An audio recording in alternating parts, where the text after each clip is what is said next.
आप सभी को नमस्कार। मैं हूं हितेश शर्मा। आज सुबह की चर्चा बहुत पुरानी एक सत्य घटना से। सन 1913 में एक उत्साही युवक जिसे घूमने का शौक था, बाहर जाने का शौक था, 20 साल की उम्र में आल्प्स की जो पहाड़ियां हैं वहां की तरफ निकला। घूमता घूमता एक ऐसी बंजर घाटी में पहुंचा जहां चारों तरफ ना कोई बस्ती, ना कोई जीव जंतु, ना प्रकृति। धीरे धीरे वो एक छोटे से गांव में, जहां के लोग बाहर चले गए थे, उजड़ी हुई एक वीरान बस्ती, सामने फैली हुई ऐसी बंजर जमीन जहां ना पेड़, ना पौधा, ना हरियाली, कुछ भी नहीं। पानी की प्यास में, पानी को खोजते खोजते एक सामने एकदम से उसे झोपड़ी दिखी। वहां पहुंचा तो एक बूढ़ा चरवाहा जिसकी उम्र 50 साल रही होगी, कुछ भेड़ों के साथ अपनी झोपड़ी के बाहर बैठा हुआ था। उसने उस युवक को पानी पिलाया, कुछ खाने को दिया और उससे बातें करना शुरू की। उस बूढ़े बुजुर्ग ने उसे बताया कि यहां पहले गांव रहा करता था, लेकिन धीरे धीरे यहां की जमीन और यहां की जो बस्ती थी वो एक साथ उजड़ने लगी, वीरान हो गई। उसकी पत्नी और उसका बेटा वो भी अकाल मृत्यु के शिकार हो गए। अब वो है और ये कुछ भेड़ें। उस युवक ने रात उसी झोपड़ी में गुजारी।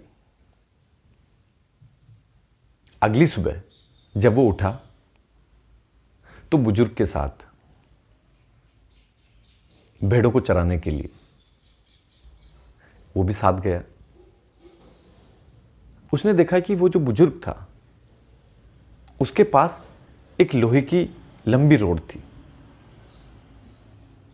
जहां भी वो जाता, जमीन में उस लोहे की रोड से गहराई तक छेद करके उसमें बीज डाल देता। इस तरह से उसने सुबह से शाम में लगभग 100 से 200 बीज डाले। उसने उससे पूछा कि इतनी वीरान और उजड़ी हुई जमीन में ये तुम क्या कर रहे हो और क्यों कर रहे हो? उस बुजुर्ग ने कहा कि ये उम्मीद है, हो सकता है मैं इतने सारे जो बीज यहां रोप रहा हूं उसमें से कोई चल पड़े। अब तक मैं 1 लाख बीज रोप चुका हूं। कुछ छोटी छोटी कोपले बाहर निकलने लगी है। हो सकता है भविष्य में ये सारे पेड़ बन जाएं, वापस जंगल बन जाए। उस युवक को मन ही मन बड़ी हंसी आई कि यह भी संभव है, ऐसा भी हो सकता है। यह तो कल्पना से ही परे है। एक अकेला बुढ़ा क्या कर पाएगा और कितना कर पाएगा, और वो भी इस बंजर जमीन में। कुछ दिनों के बाद वो युवक वहां से वापस चला गया। उसी समय पहला विश्व महायुद्ध शुरू हो गया। वो भी उसमें सेना का एक हिस्सा बन के उस युद्ध में भाग लेने चला गया। 5 साल इतनी अमानवीय पीड़ा, हिंसा, लड़ाई झगड़े बेहद बुरे बीते। और उसके बाद जब वो वापस घर आया तो उसने कुछ दिनों के लिए आराम किया। क्योंकि उसकी जान बच गई थी। अब उसके पास जीवन था। उसके कई सारे मित्र उस युद्ध में खो चुके थे। उसने सोचा, उसके मन में कहीं ना कहीं एक भाव आया कि चलो उस बंजर घाटी में चलते हैं, वहां क्या हुआ होगा। हो सकता है अब तक वो बुजुर्ग मर गया होगा, क्योंकि उस समय भी वो ज्यादा स्वस्थ नहीं लग रहा था। कुछ दिनों के बाद वो वापस उसी घाटी में गया। जब उसने वो घाटी देखी तो उसको विश्वास ही नहीं हुआ। कई सारे पेड़ पौधे जो उसके कंधों से भी ज्यादा बड़े, हरियाली, पानी की धाराएं। मात्र 5 साल बाद जब वो उस झोपड़ी के पास गया तो वहीं वो बुजुर्ग बैठा हुआ था, जो पहले से ज्यादा स्वस्थ लग रहा था और अच्छा लग रहा था। उसने भी उस युवक को पहचान लिया। दोनों में ढेर सारी बातें हुई। दोनों ने अपने अपने किस्से बताए। उस बुजुर्ग ने बताया कि उसने भेड़ों का काम बंद कर दिया है। अब वो मधुमक्खियां पालता है, क्योंकि भेड़ें छोटे छोटे पत्तों के, जो छोटे छोटे पौधे थे, उनके पत्ते खा जाती थी। इससे पौधों को नुकसान हो रहा था। इतने सारे पौधे, इतने सारे पेड़, क्या कोई विश्वास कर सकता है? 2 हाथ और एक आत्मा, उसके कारण इतना बड़ा जंगल अस्तित्व में आया। कई सालों के बाद वहां फिर से गांव बसा,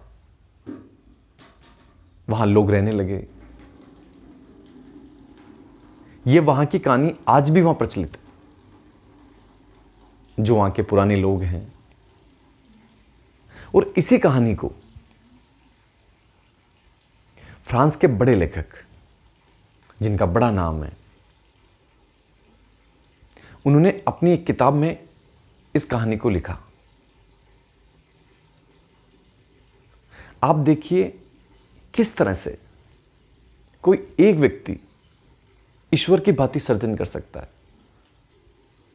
जरूरत है आपके मन में संकल्प, उम्मीद, विश्वास। ये सारी चीजें अगर आपके अंदर है तो आप सब कुछ सर्जन कर सकते हैं, जो भी आप चाहें। इसलिए हमारे यहां कहा गया है कि हर व्यक्ति में ईश्वर मौजूद है। अगर व्यक्ति विनाश कर सकता है तो व्यक्ति सृजन भी कर सकता है। आप कल्पना करें, इस तरह की परिस्थितियों में अगर आप में से कोई एक है तो क्या इतना पॉजिटिव आप हो सकते हैं? अकेले रहें, इतना सृजन करें कि पूरी सृष्टि वापस बन जाए, सब कुछ हो जाए। क्या आपको ऐसा लगता है कि व्यक्ति सिर्फ किसी मकान में, फ्लैट में, बड़ी बड़ी जो कॉलोनियां हैं, बड़े मकान हैं, वहां रहने के लिए बना है? हम प्रकृति का हिस्सा हैं। व्यक्ति का जो शरीर बना हुआ है वो प्रकृति से बना हुआ है। इसलिए आप कोशिश करें, जो आपके अंदर का अस्तित्व है, ईश्वर है, वो लगातार कुछ ना कुछ सृजन करे। भगवान ने आपको जो भी दिया, आंखें, कान, नाक, हाथ, ये सारी चीजें सजग होकर और प्रकृति के नए सृजन में उपयोग में काम आए। इसको आप सोचें, इस पर आप विश्वास करें, अपने आप पर करें।